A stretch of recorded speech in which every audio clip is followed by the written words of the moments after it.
I'm Peter Rose, founder of Longwood Currency Trading. Crazy entry analysis that leads you to do stupid shit. Things happen that appear that shouldn't happen. Price just moves for some reason in the wrong direction. I'm out here, it's the first part of March of 2024, and a surprise in the weather. So not long ago, we had a ton of snow come down, 6 or 8 inches in the last storm. And then we get all this warm and sun, and look at the ground now.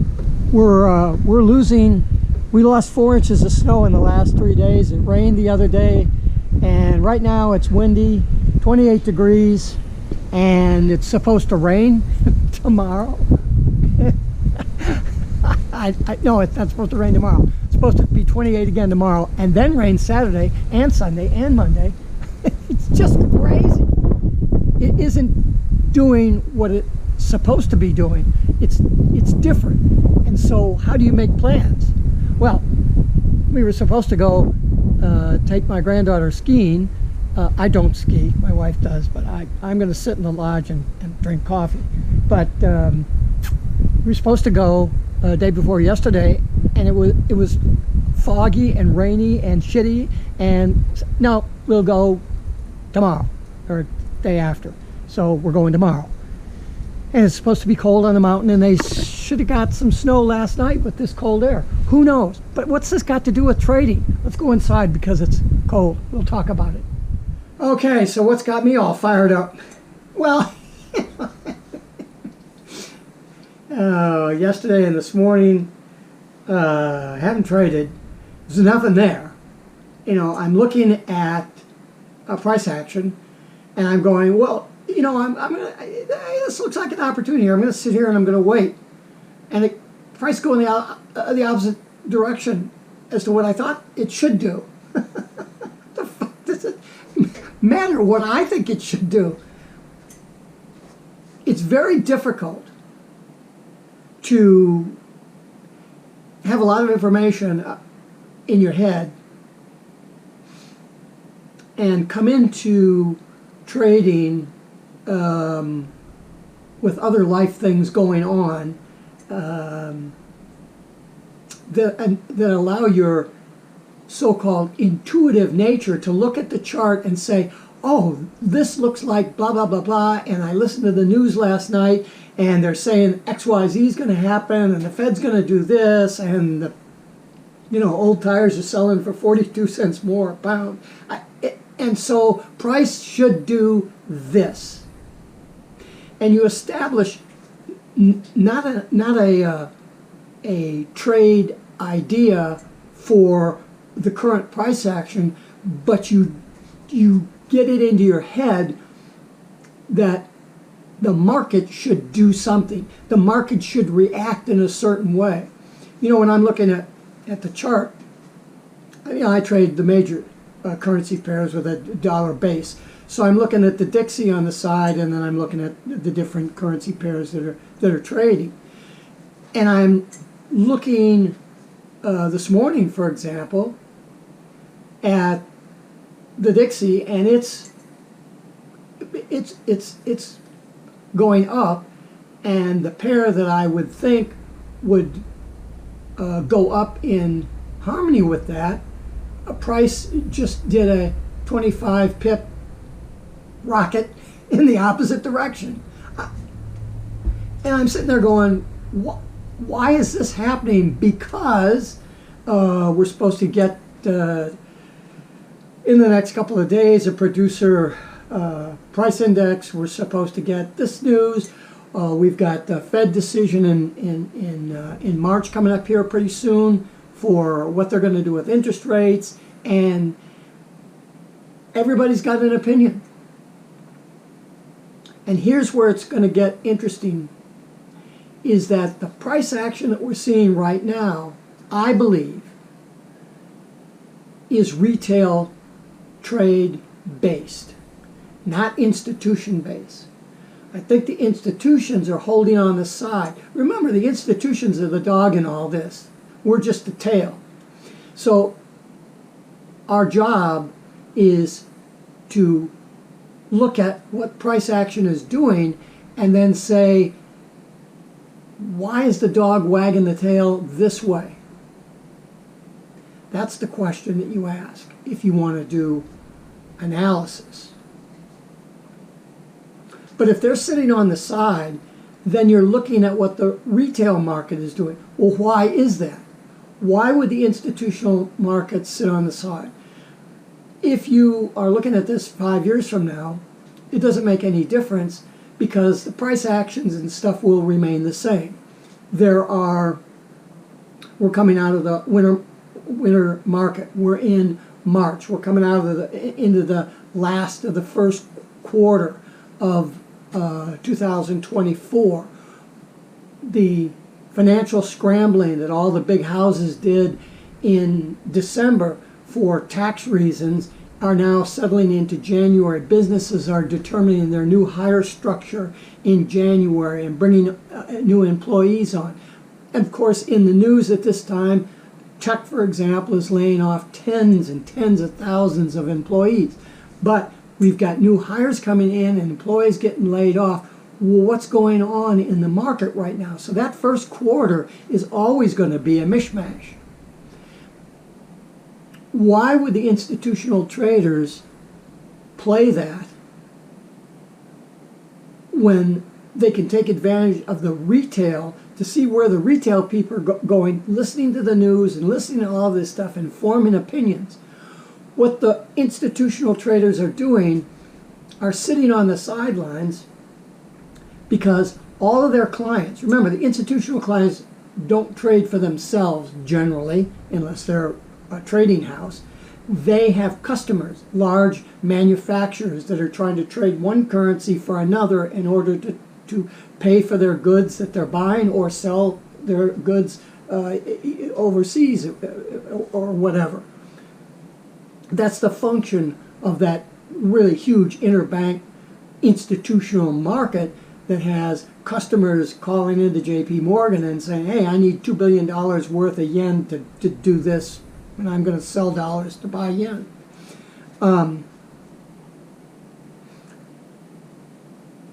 Why would the institutional traders be able to sit on the sidelines right now? Well, they're not. They have their order books. They know what the order book is. The companies just coming into the new year, that's when they're going to be issuing their new contracts for the year. That's where a lot of this stuff is renewing. These are fundamentals that we really don't need to worry about until you get to be a more experienced trader. And those are the traders I tend to work with, but we don't even think about this, so we don't really worry about it. We just look at the price action. But at some point, as you're learning to trade, and when I teach trading, I don't teach all this stuff. I don't teach beginners, first of all, and I don't teach fundamentals or technical analysis. I teach trading, reacting to price action on a daily basis so that I can get in and I can get out and I can book my stuff for the day and then go out to dinner at night or whatever I'm going to do, and I don't have to worry about checking the market to see what's going on or worrying about carry interest that's running against me. But the underlying price action that you're going to work with, whether you're a beginner, whether you're an intermediate or an advanced trader, whether you're looking at fundamentals or you're not looking at fundamentals, you have to understand the market that we're playing in. We're playing in a market where the dog is the institutional trader that is transacting business on behalf of their clients. The client is saying, I want to sell dollars, but I'm buying yen, and I'm not gonna pay any more yen than this. There's a limit to what they're going to be able to pay, and if that's the limit that they're going to want to pay, there are others that are only going to be willing to pay the same thing, and therefore you get these support and resistance zones of commercial transactions. We may very well be in one of those congestion zones right now, or whatever time period you're in right now. Look at those congestion zones. They form channels, not trending, but channels of 4-hour or daily, or even up on the weekly, you can see the price might be a 200 or 300 pip channel, but that's what we're trading in. You're looking at the 200 period moving average. That's where you might want to really pay attention to that on the daily at this particular time, particularly in that first quarter business cycle of the year. Because everybody is getting ready to execute their contracts for 2024. Or they've started. And they can't all just jump in the pool at the same time, because they'll jump in so hard that all the pool water will go out and nobody will be able to float. Nobody will be able to play.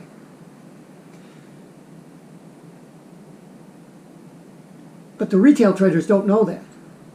And so they're in there thinking about the fundamentals and all the other stuff that is too much information for us to grasp or to have any control over.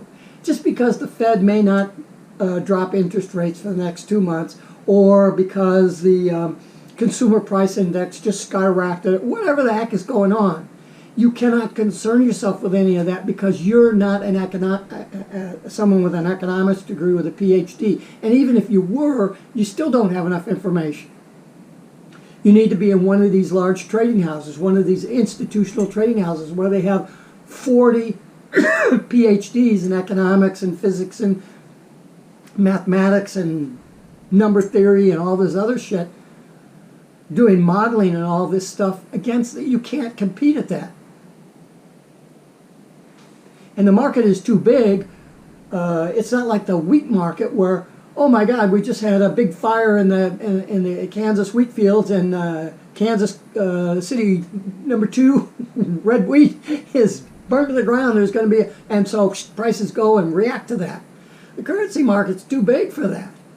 It's not going to react that fast. You could blow up a whole car factory plant, and it's not going to change the currency market, because that $4 or $10 billion of orders it's going to transfer because of car business in the next 3 days is just a piss in the wind to what the major manufacturers are planning to do over the next year. But as retail traders, it's very easy to look at all the facts and say, this is where the market is going to go, and I'm going to go long. Go for it. And we're going to be wrong, because price is going to go in the opposite direction, and we're going to wonder why. And we're going to fight it until we get tapped out. And then we'll go, oh, okay, I'll reverse. I'll go in that other direction.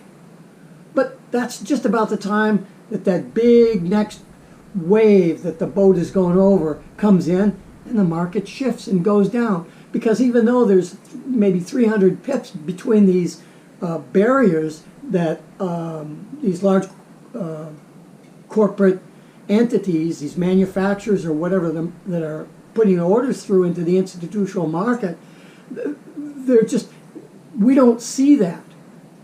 You know, I'm a day trader, so I'm not looking at the daily chart or the weekly chart for the long-term trend. I only care what's going to happen in the next 2 hours. But what's going to happen in the next 2 hours from a probabilistic standpoint, you have to look out to that daily chart and say, what's been going on for the last 3 months?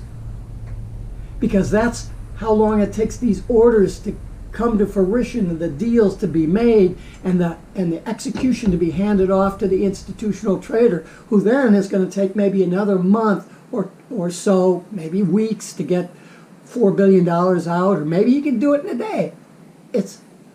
But if everybody reacts at the same time, they all chew each other up. The institutional traders can't afford to get chewed up, because it's not their money, it's their customer's money. And if the customer gets pissed off, they don't make any money, because they don't know how to trade for themselves. They only know how to trade for their customer.